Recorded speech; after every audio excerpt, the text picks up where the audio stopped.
네, 바로 앞에 있는 40장의 내용을 먼저 요약하겠습니다. 요셉이 이제 술관원장과 떡관원장의 꿈을 해석합니다. 자, 술관원장의 꿈은 이것입니다. 포도나무 가지 3개에 포도가 이제 열렸습니다. 그리고 그것에 즙을 짜서 바로의 잔에 들였다는 꿈입니다. 자, 그 꿈의 해석은 3일 후에 그가 복권된다는 의미라고 해석을 해줍니다. 그대로 이루어집니다. 그런가 하면 이제 떡관원장의 꿈은 흰떡 3광주리가 머리 위에 있습니다. 그런데 맨 위에 바로의 음식을 새들이 와서 다 먹어버립니다. 그리고 그 해석은 사흘 후에 그를 불러서 이제 매달아 죽일 것이다, 이런 해석입니다. 그리고 그대로 이루어집니다. 자, 그리고 이제 술관원장은 복직이 되었습니다. 그런데 약속과는 달리 요셉을 새까맣게 잊어버렸습니다. 그리고 벌써 2년이나 지나버렸습니다. 그리고 이제 바로가 오늘의 꿈을 꾸게 된 것입니다. 너무나 바로는 그 꿈을 해석할 수가 없어서 답답해하고 있었습니다. 그러자 이제 드디어 술관원장이 요셉을 떠올리게 된 것입니다. 그래서 이제 요셉이 바로 앞에 불려나가게 되었습니다. 자, 오늘의 이 꿈을 요셉은 즉시 명확하게 해석을 해냅니다. 살진 소 7이 있고 무성한 이삭 7이 있습니다. 자, 이것은 7년간 이어질 대풍년을 가리킵니다. 그리고 이제 파리한 소 7과 마른 이삭 7이 있습니다. 이것은 그 후에 이어질 7년간의 대흉년을 가리킵니다. 그리고 이 파리한 소와 마른 이삭이 살진 소와 무성한 이삭을 삼켜버린 것은 그 흉년이 너무나 심해서 이전 풍년이 기억되지도 못할 것이라는 그런 해석이었습니다. 자, 요셉은 계속해서 말합니다. 2번이나 같은 꿈을 꾸시게 된 것은 하나님의 확증이라고 말합니다. 그래서 요셉은 이제 해결책을 제시하기 시작합니다. 이제 바로왕은 인재를 택해서 애굽 땅을 다스리게 하시라, 이렇게 고합니다. 그리고 이제 감독관을 두고서 풍년 동안 있게 될 소출의 5분의 1, 그러니까 20%를 세금으로 거둬들이라, 이렇게 말합니다. 그리고 그 곡식들을 각 성읍에 쌓아서 나라가 장차 망하지 않게 하시라, 이런 권고를 하게 됩니다. 자, 이와 같은 이야기에서 우리가 이제 한 가지 문제를 주목합니다. 그것은 이 천하의 바로왕이 지금 무기력한 모습이더라는 것입니다. 그는 자신의 점술가들에게도 지금 물어봤습니다. 그런데 아무리 봐도 이 의미심장해 보이는 이 꿈을 해석할 길이 없는 것입니다. 그리고는 이렇게 지금 정말 이름 없는 히브리 노예, 보잘것없는 이 젊은 노예에게 한 가지 희망을 가지고 이제 묻고 있습니다. 한 가닥 희망을 가지고 대제국 애굽의 바로왕이라는 체면도 지금 내려놓고 있습니다. 그만큼 그런 마음이 절박한 상황입니다. 자, 우리는 흔히 이렇게 힘 있는 권력자, 바로 바로왕과 같은 이 제왕이 역사를 자기 마음대로 이끌어간다고 생각합니다. 그런가 하면은 저 드넓은 평야에 있는 이 농사는 바로 자연이 이끄는 대로 이루어진다고 우리는 흔히 생각하지 않습니까? 그러나 오늘 이 이야기를 통해서 우리는 이 역사의 주관자는 그런 인간이 아니라, 그런 힘 있는 인간이 아니라 하나님이시라는 것을 재확인하게 됩니다. 그리고 자연의 주관자도, 농사의 주관자도 이 자연을 비바람이나 햇볕이 주관하는 것이 아니라 창조주 하나님이신 것을 우리는 너무나 자주 있습니다. 자, 우리가 한 가지 예를 들려고 합니다. 저 프랑스의 황제였던 나폴레옹을 기억하십니다. 그는 내 사전에는 불가능이란 없다, 이렇게 야망의 사람이었습니다. 자, 그런데 한낮 새벽녘에 내렸던 소나기 때문에 그의 모든 대포가 진흙탕에 빠져버립니다.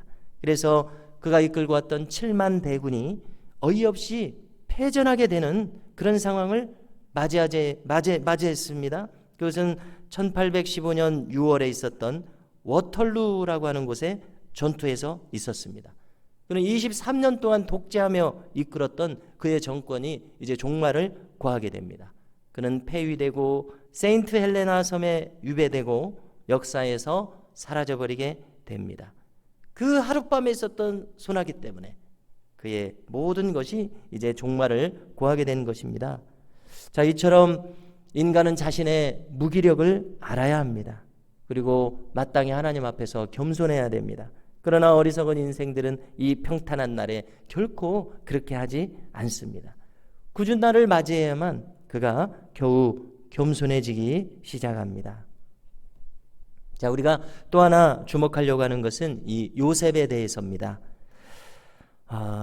요셉은 지금 바로왕이 연속해서 꾼 이 두 가지 꿈이 한 가지 꿈인 것을 알아차렸습니다. 왜 그렇습니까?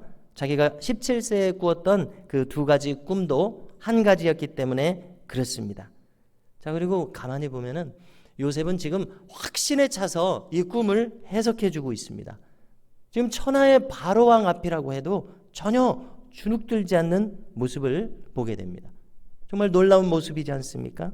자, 우리는 여기서 요셉이 이처럼 확신에 차서 말한 것은 바로 그가 그 지혜가 하나님으로부터 온 것이고 하나님께서 은혜를 주신 것이고 능력을 주신 것임을 알게 됩니다. 하나님 안에 있는 사람은 이처럼 확신을 가진다는 것을 우리는 알게 됩니다. 그리고 그 확신은 자기가 만들어낸 것일 수가 없습니다. 하나님께서 주신 감동에 의한 것입니다.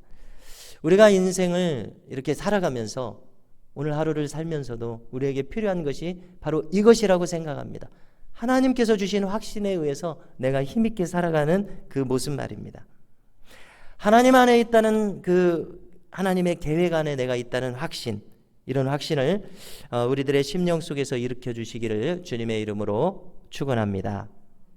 그러면 우리는 힘있게 순종할 수가 있습니다. 이 하루를 확신 가운데 살아갈 수 있습니다. 그리고 오늘 이 요셉을 보면은 그런 미래를 진단하고 계획할 수 있는 능력이 있는 것을 보게 됩니다. 아무리 지금 바로왕이라고 하지만은 소출의 20%나 되는 것을 세금으로 거두는 것은 엄청난 개혁적인 정책 아니겠습니까? 미래에 대한 이 분명한 전망 없이는 시행할 수 없는 과단성 있는 정책임에 틀림없습니다. 이와 같은 기획과 이와 같은 담대함이 어디서 오느냐는 것입니다. 그것은 바로 노예로서 자신에게 맡겨준 일들을 성실하게 감당하면서 얻은 체험과 확신에서 왔다고 믿습니다. 자, 우리가 이제 다윗이 골리앗을 물리쳤을 때를 생각해 봅니다. 그러면은 평소에 다윗이 물맷돌을 돌리면서 양떼들을 충실하게 보호하는 것을 감당해 왔기 때문에 골리앗 앞에서도 그런 당황하지 않고 하던 대로 했다는 것을 우리는 알게 되지 않습니까? 성도 여러분, 우리가 이제 매일매일 당하게 되는 이 일상적인 일들이 있습니다. 매일매일 당하는 이 일상적인 일들은 고스란히 나의 실력이 된다는 것을 기억해야 됩니다. 그것이 고스란히 나의 능력이 된다는 것을 기억해야 합니다. 지금 노예의 처지에 있기 때문에 한숨만 쉬고 있을 것이 아닙니다. 이 모든 것이 이 일이 무슨 나에게 유익이 되리요, 이러한 자세로 임하는 것이 아니라 노예라 하더라도 지금 맡겨준 일을 충실하게 감당할 때 그것이 나의 능력과 미래가 된다는 것을 우리는 기억해야 합니다. 우리의 일상이 무미건조하다고 해서 실망하지 말아야겠습니다. 바로 그 일상을 하나님께서 오늘 나에게 부여해 주셨다는 사실입니다. 하나님 오늘 말씀을 보면 그 일상이 소중하다고 말씀하고 있습니다. 그것이 고스란히 나의 힘이 되고 실력이 되고 능력이 되고 나의 미래가 된다는 것을 우리는 알아야 합니다. 그래서 우리가 평소에 심은 대로 거두게 됩니다. 오늘 요셉에게 이루어지고 있는 이 모든 일들은 심은 것들이 그대로 거두어진다는 것, 그 현장이라는 것을 우리는 확인하게 됩니다. 성도 여러분, 이와 같이 오늘 하루도 이제 우리가 살아가면서 이 하루를 소중하게 또 신실하게 살아감으로써 하나님께 영광을 돌리게 되고 우리에게도 보람이 되는 이 한날이 될 수 있기를 주님의 이름으로 축복합니다.